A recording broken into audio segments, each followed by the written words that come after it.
con nuestro invitado, que ya lo tenemos allí vía Zoom. Le damos la bienvenida al licenciado en Psicología, Germán Schreck. Bienvenido, Germán, un placer tenerte aquí en Zona Roja. Buenas noches, Luciana, buenas noches, Franco, buenas noches, Gastón, también ahí en la técnica. Un gustazo estar con ustedes en esta noche y bueno, a las órdenes para lo que pueda aportar al programa.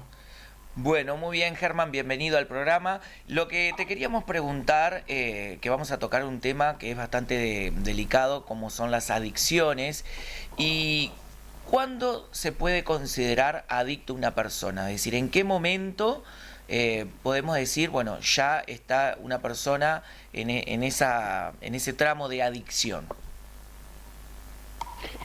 Una forma sencilla de poder explicarlo es que una adicción no se define ni por lo que la persona consume, ni por lo que la persona hace, sino que toda adicción se define por lo que le ocurre a una persona cuando no consume una sustancia o no ejecuta una conducta, ¿no? Porque cuando hablamos de adicción no hablamos solo del consumo de sustancias, ¿no? Por un lado, lo más común es pensar la adicción relacionada al consumo de sustancias como la cocaína, la marihuana, el alcohol y otras sustancias, pero después tenemos conductas que también son potencialmente adictivas, como puede ser el juego, como puede ser el sexo, como pueden ser las relaciones afectivas y algunas otras que son, como dice una autora italiana, adicciones bien vestidas, como por ejemplo la adicción al trabajo.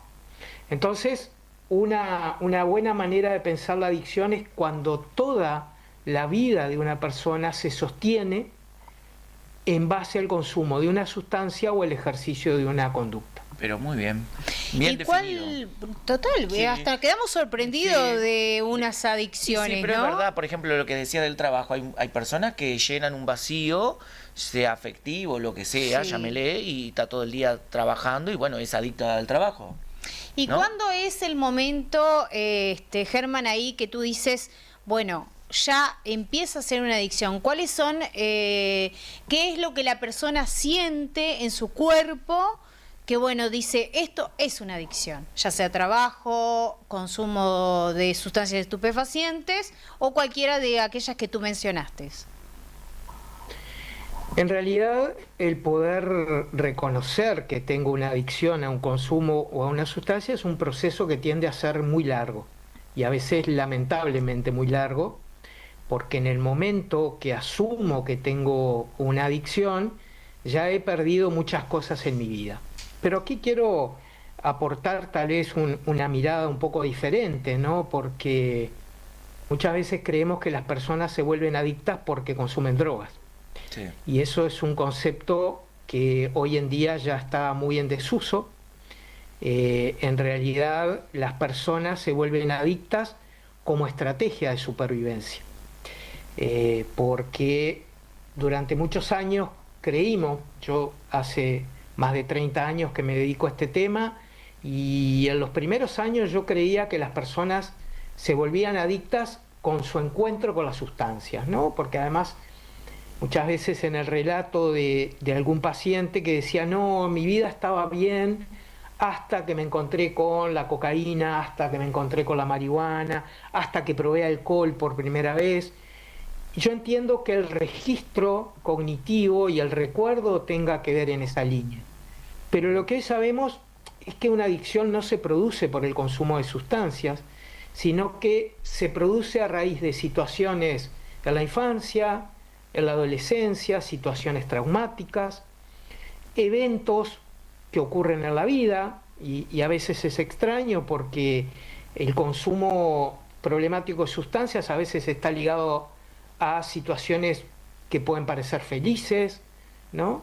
O muchas veces se da por el miedo al futuro, y esto es algo que también se ve mucho, ¿no? Personas que por el miedo a no poder cumplir un estándar, a no poder lograr un éxito económico o profesional, recurren al consumo de algunas sustancias para poder mantener cierto equilibrio en su vida.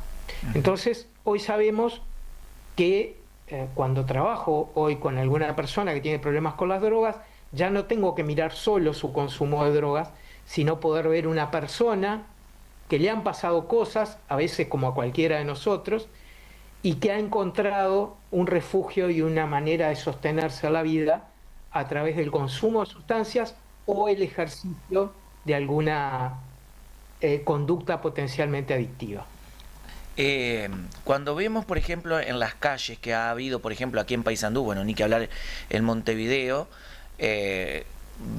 aumento de lo que es la marginalidad, ¿no? De las personas en situación de calle. Y generalmente, ahora que estamos en época de invierno, del frío, muchas veces decimos cómo sobreviven, sobre todo cuando a veces no andan del todo abrigadas, o hay Bien gente comidos, que, claro, bien mal alimentados. dormidos, mal comidos, y cuando hablamos de situación de calle, incluso durmiendo en donde encuentren, en cualquier rincón o tirando un colchón en el piso. Y generalmente se los vincula a lo que es las adicciones, sea alcohol, drogas o lo que sea. ¿De qué manera los refugios a veces no quieren recibir a este tipo de gente, y muchas veces ellos, que saben que eso es un requisito indispensable para poder ingresar, no concurren o no van? Entonces, la pregunta es la siguiente: ¿qué se hace cuando hay una persona que tiene ciertas adicciones a sustancias, para hacerlo más genérico, y no se le permite la entrada o ellos mismos no quieren ingresar?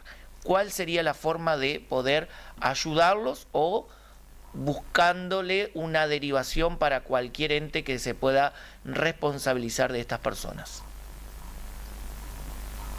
Bien, Franco, en realidad estás planteando un tema sumamente complejo, históricamente complejo, en un país donde sí es un fenómeno que lo vemos a las calles, porque lo que tiene la vida en la calle, que es muy visible, ¿no? Y al ser un fenómeno complejo voy a evitar cualquier explicación simple, porque el problema que tienen los problemas complejos es que tratemos de explicarlo simplemente. Acá tú planteaste un montón de aristas, algunas sobre las cuales yo puedo aportar algo y otras sobre los que realmente siento que no puedo dar un aporte. Lo primero es revisar algunas ideas, como por ejemplo que las personas que están en la calle por la droga o por su consumo de alcohol y otras sustancias. También durante muchos años creíamos que era la droga la que dejaba en la calle a las personas. Y en realidad, más allá de que puede haber algún caso donde alguien explique su situación a través de eso, la realidad es que para las personas que están en situación de calle, su consumo de drogas es una estrategia de supervivencia también. ¿Por qué? Por estas cosas que tú mismo decías, porque hay situaciones de vida realmente inhóspitas, porque hay situaciones de real peligro, donde además aparece mucho miedo, aparece el frío, aparece mucha soledad, aparece el rechazo, ¿no? Entonces, se me ocurre que una manera de ayudar es primero poder mirar esto desde una perspectiva un poco más humana y entender que no es la droga la que deja a las personas en la calle.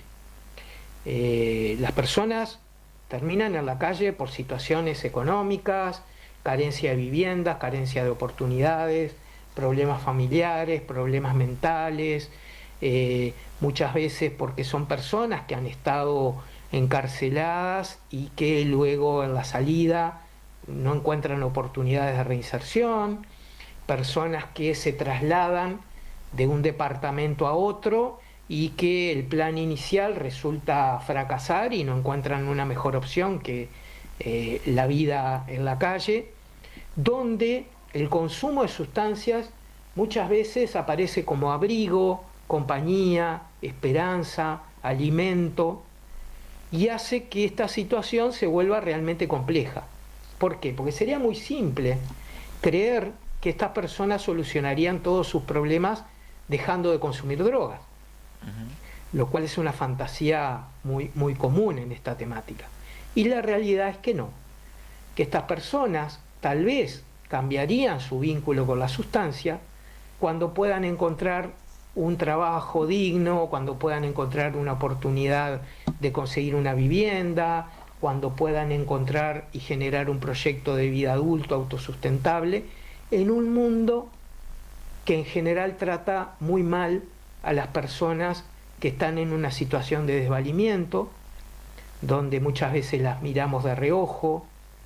Como dice Serrat, son personas que afean el paisaje, que no nos gusta que duerman en el porche de nuestra casa, que no nos gusta verlas sucias por la calle y que en la mayoría de las veces no reciben el amor y la comprensión que podría ayudarlas a ir hacia una vida un poco mejor, donde el consumo de drogas ya no sería necesario. Bueno, Germán, la gente ya comenzó a comunicarse para realizar sus preguntas y también involucrarse con el tema. Por acá tenemos una persona que nos está viendo que, bueno, ya es consciente del consumo y dice: ¿qué hacer cuando no podés abandonar lo que te hace mal? Muy buena pregunta, aplicable a muchas situaciones. Por ejemplo, yo trabajo en temas de relación de pareja y esta es una frase que a veces me dicen las personas que tienen una dependencia emocional de su pareja: ¿cómo abandono aquello que me hace mal? Y en realidad mi sugerencia en estos casos es primero un trabajo profundo sobre cada uno. O sea, a veces la solución no es simplemente abandonar, sino poder encontrar el sentido de seguir en algo. Esa pregunta de por qué alguien se droga, cambiarla por algo que desde el punto de vista terapéutico a mí me ha dado mucho mejor resultado, que es, bueno, ¿para qué en este momento de mi vida yo necesito este consumo? También aclarar que no todo consumo de drogas implica problemas, no todo consumo problemático de drogas implica una adicción, y mi sugerencia es recurrir a ayuda profesional precisamente para encontrar el sentido, precisamente para poder darme cuenta para qué en este momento de mi vida yo necesito consumir esta sustancia de esta manera. Bien. Por acá hay otro de los mensajes, dice: ¿qué hacer cuando tenés un hijo y no se deja ayudar? Bueno, gracias por la pregunta, un tema maravilloso, además tengo un libro escrito sobre eso y es un tema que me apasiona muchísimo. Lo primero es poder reconocer, primero, si estamos frente a una situación donde hay un peligro de vida real. Esto, como padre, fácilmente me pongo en ese lugar, y por supuesto que si yo siento que hay un peligro real de vida, tengo que tomar medidas drásticas. Muchas veces esto no es así, ¿no? Y a veces son consumos que ya vienen de larga data. Y por ahí lo que yo sugiero a los padres en esta situación es tal vez que consulten ellos, ¿no? Tal vez acercarme a un profesional de la red pública de tratamiento, de la mutualista, un profesional privado, y plantear, bueno, ¿cómo puedo, como padre o como madre, realmente acompañar a mi hijo en esta situación? Y el título de mi segundo libro es Crónicas de un amor confundido, porque yo estoy convencido que todo lo que hacemos los padres lo hacemos por amor, aún aquello que son errores, aquellas conductas que tenemos, aquellas decisiones que tomamos con respecto a nuestros hijos, creyendo que de esa manera los estamos protegiendo y tal vez ayudándolos a no caer en una adicción, por decirlo de esta manera, y que muchas veces tienen el efecto contrario. Entonces, concretamente, mi sugerencia es que estos padres pidan asesoramiento para ellos. Ahí tenemos grupos de autoayuda como Amor Exigente, tenemos dispositivos a nivel nacional como los Ciudadela, tenemos las mutualistas también, ahí en Paysandú, en Comepa, está el grupo del Civida, a quien quiero mucho y fui parte durante muchos años, que tienen también dispositivos para trabajo con familias, y es un muy buen comienzo. El tema creo que se agrava, sobre todo cuando se vincula la adicción con el delito. Es decir, aquel que tiene una adicción, sea una sustancia, la cocaína o la pasta base, y necesita suministrarse, ¿verdad? Y empieza a forma de delinquir. Por ejemplo, nos ha pasado casos de madres que dicen, bueno, me ha robado, me ha vaciado la casa, me ha vendido cosas, me roba, ya no puedo más con la vida de él, no le permito la entrada a mi casa, y como no le permito y lo he denunciado, se pone agresivo y me ha agredido, porque ha pasado casos también de que ya se rompe el vínculo familiar y es diríamos, una situación insostenible, porque ese sujeto, ese hijo, incurre ya en lo que es que para drogarse recurre justamente al robo, a robarle a su propio familiar, a vender cosas robadas y bueno, y a estar en una situación que ya a veces no se puede sostener, ¿no? Bueno, está muy bueno lo que plantea Franco por ahí para poder despejar algunas ideas que no son del todo así, ¿no? Primero, es muy frecuente creer que la droga hace hacer cosas a la gente. Y eso es algo que no es verdad.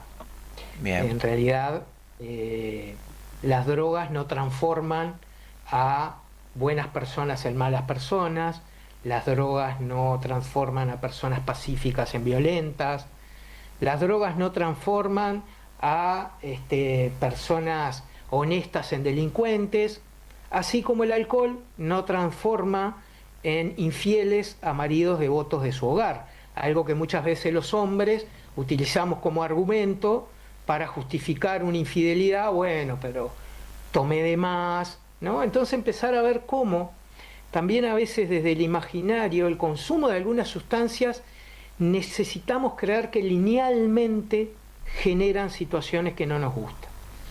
Primero que nada, mi absoluta solidaridad con las madres, padres y familias que están viviendo situaciones de violencia, situaciones de maltrato, que ellos muchas veces relacionan con el consumo de drogas. Sí. Y esa relación a veces no está tan clara. Bien. Voy a ser breve porque es un tema muy amplio, ¿no? Sí. Durante muchos años en Estados Unidos, a partir de el 11 de septiembre, situaciones de violencia o asesinatos rápidamente eran consideradas delitos de terrorismo, ¿no?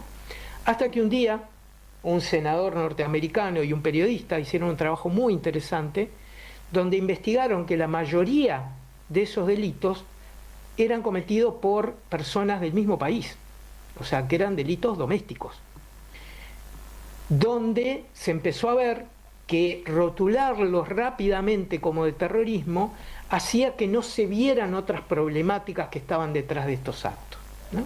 Y a veces yo tengo la sensación que con el consumo de algunas drogas pasa lo mismo. Por supuesto que al cometer drogas muchas veces se detecta, al cometer delitos muchas veces se detecta que la persona consumió droga. Pero ¿cuál es la droga más consumida en Uruguay en ocasión de delitos? Es el alcohol. ¿Por qué? Porque el alcohol tiene una función desinhibitoria, ¿no? Es algo que muchos de nosotros en algún momento de la vida tomamos para animarnos a hacer algo, ¿no? Me acuerdo cuando era adolescente, iba al club social y yo era muy tímido y me daba mucha vergüenza sacar a bailar a una chica. Muchas veces tomaba un poco de alcohol, ¿no? Tampoco me podía pasar porque era un desastre, para animarme a algo. Bueno, muchas veces el consumo de algunas drogas tiene el mismo objetivo sobre algo sobre lo cual yo ya estaba decidido a hacer, ¿sí? Entonces, la relación directa entre drogas y delito no es una relación tal, ¿sí? Segunda idea es esta idea que las personas que consumen drogas delinquen para consumir drogas. Y esto no siempre es así. Los delitos tienen muchas funciones, tienen muchas razones para ocurrir. Sí es cierto que hay muchas personas vinculadas al narcotráfico, vinculadas al negocio de la droga, desde el microtráfico, desde familias y barrios enteros que viven en función del narcotráfico. que no necesariamente tiene que ver con el consumo de drogas. Son dos cosas diferentes que, si bien comparten puntos en común, uno no explica al otro, ¿sí? Y una cosa más que complejiza, que tiene que ver con las dinámicas familiares. Muchas veces viene una madre, por ejemplo, y me dice: porque mi hijo es violento. Viene a la consulta, me dice: mi hijo es violento, me pega porque es violento. Y ahí yo le hago dos preguntas. ¿Cuántas veces estuvo preso por situaciones de violencia? ¿Cuántas veces estuvo hospitalizado por situaciones de violencia? Muchas veces la respuesta es ninguna. Esto quiere decir que este joven no es violento. Este joven ejerce violencia conmigo, como padre o como madre, lo cual claramente me muestra que hay algo en el vínculo entre nosotros que está bueno empezar a descifrar. No es la droga, no es la violencia, es el vínculo que yo tengo, tal vez porque no he podido poner límites, tal vez porque he permitido cosas, ¿no? Esto es muy común cuando vienen los padres y me dicen: porque estuvo en la casa de un amigo y los padres quedaron fascinados, cómo ayuda, cómo limpia, cómo esto, pero en casa es un desastre. Entonces también muchas veces ponemos en la droga cuestiones que tienen que ver más con una familia, una dinámica interna de una familia, con una relación madre-hijo, padre-hijo, y que invita, y con esto también es una invitación todos, a evitar las explicaciones sencillas a un tema complejo, porque las soluciones no aparecen desde la sencillez de una explicación unidireccional, sino que muchas veces invita también a mirarnos a nosotros mismos. Es escarbar un poquito, Germán, como tú dices, en situaciones pasadas o en el momento, para ser más claros, ¿verdad?, de lo que ha pasado esa persona y por el cual se encuentra en situación de consumo. Exacto. Partiendo de la base, Luciana, que primero la enorme mayoría de nosotros somos consumidores de drogas, ¿verdad? Legales, ilegales, según las encuestas, 95 a 98% de los uruguayos consumimos regularmente alguna droga legal o ilegal. Y en realidad la consumimos todos por la misma razón. Nosotros, la persona que está en situación de calle, el hijo que está en una adicción, la hija que está consumiendo alcohol todos los días, todos consumimos por la misma razón. Y esa razón, a mí me gusta decirlo y en mi primer libro lo comparto, es no ser nosotros por un rato. Pensemos, tal vez muchos de nosotros llegamos a la noche a casa luego de una jornada agotadora de trabajo y nos gusta tomarnos una copa de algo, de alcohol. ¿Para qué? Para poder relajarnos y no ser el que venía antes estresado, enojado, molesto, y poder tener un rato de paz. A la mañana muchos de nosotros podemos tomar mate o café para no ser nosotros, porque si nosotros somos nosotros seguiríamos durmiendo hasta las 11 de la mañana, pero nos tenemos que levantar, tenemos que estar activos, estimulados para poder cumplir con el trabajo. Lo mismo le pasa a las personas. Quien está en situación de calle, lo que no quiere es sentir el frío, la soledad, el agobio, la falta de oportunidades. Un hijo tal vez no quiere sentir el miedo al futuro, el darse cuenta que no sabe qué seguir estudiando, los conflictos de su propia familia, la violencia de su padre, la depresión de su madre. Entonces, la invitación que me gustaría hacer es evitar la simplicidad, evitar la tentación de explicar con sencillez un problema muy complejo y que principalmente nos interpela a todos nosotros como parte de una sociedad. Bárbaro, Germán. Bueno, muchísimas gracias por tu tiempo, te agradecemos, muy claro los conceptos, sobre todo que nos explicaste en el día de hoy, y bueno, te mandamos un abrazo desde la distancia y te esperamos por Paysandú muy pronto. Y bueno, ¿y dónde puede comunicarse la gente también, aquel que quiera realizar alguna consulta, Germán, o acceder a tus libros también, porque es muy importante eso? Claro. Bien, bueno, yo estoy en redes sociales, Facebook, Instagram, ahí también ustedes tienen mi WhatsApp, también lo pueden proporcionar a quien lo pida, y estoy a las órdenes para preguntas que me quiera hacer tu audiencia, para algún comentario, bueno, Siempre estoy totalmente abierto a compartir ideas y poder intercambiar opinión sobre estos temas. Bárbaro, Germán, muchísimas gracias por tu tiempo. La verdad que abrió un abanico impresionante. Y bueno, nos hizo recapacitar bastante sobre si determinadas personas que a veces uno los juzga o prejuzga por verlos de determinada forma y desespera. ¿Por qué no salís de ahí? ¿Por qué no salís de ahí? Bueno, algo está pasando detrás. Gracias, Germán, y seguramente en otra instancia volveremos a contactarte. Un fuerte abrazo para ustedes, un fuerte abrazo a todo mi querido Paysandú y ojalá que nos volvamos a encontrar.